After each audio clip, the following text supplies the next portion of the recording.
Hi guys, and welcome to another episode of the Inside Out Perspective. As you can hear in the background, you might hear the rain on the little tin roof of the afdak which I use to take these videos, which is a reminder of this trip of mine which myself and David did up into the Karoo to do his Christmas festival. And on our driving through the Karoo in the desert, we came across a thought, and we installed what we called the Groengebed, hashtag Groengebed project. In English, that is green prayer. And this simply was looking at the environment around and about how dry it was and the drought which the people are suffering in the Northern Cape.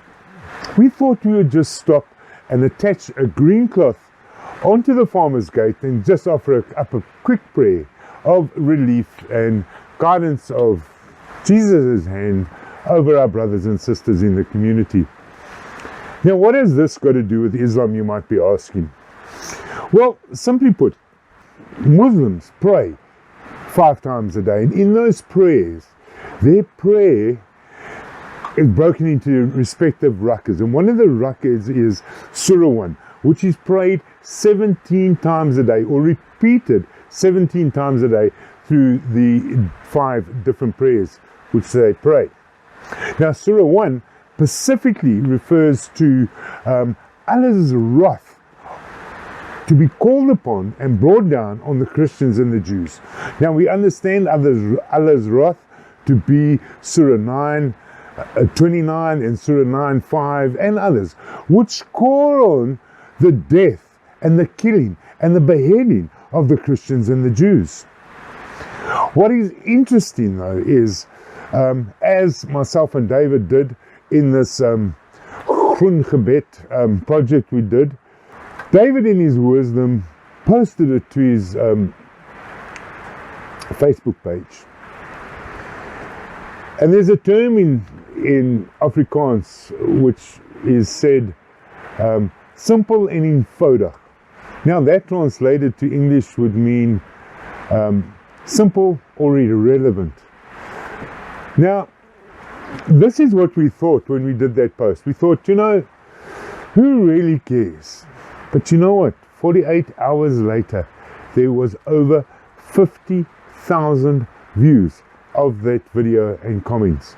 50,000, gents, in 48 hours from a simple project between 2 unknown people. 50,000 prayers went out to the disaster area in the Northern Cape. Why do I point this out? So you might be asking, why am I pointing this out? Because it's very simple.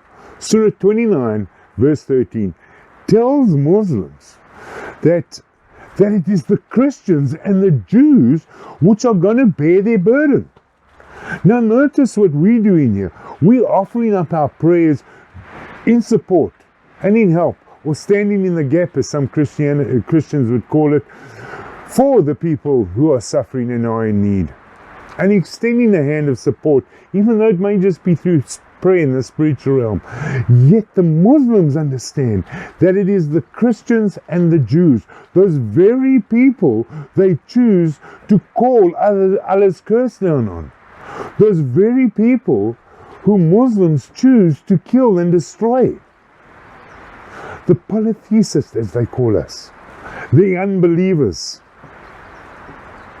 And folks, if you don't believe me, go and have a look at it. I'll put the references, because there's about 5 different verses in the Quran which tell Muslims that it is you, the Christian out there and the Jew out there, which are going to pay the price for his sin.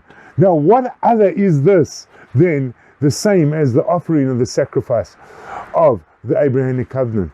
Or when Jesus came to earth as the Son of God, who offered himself for a payment for our sins. How interesting is that? And I look forward to seeing your Muslim comment about this Surah 29:13 in the comment section below. And I leave you with the one question: which race are you running?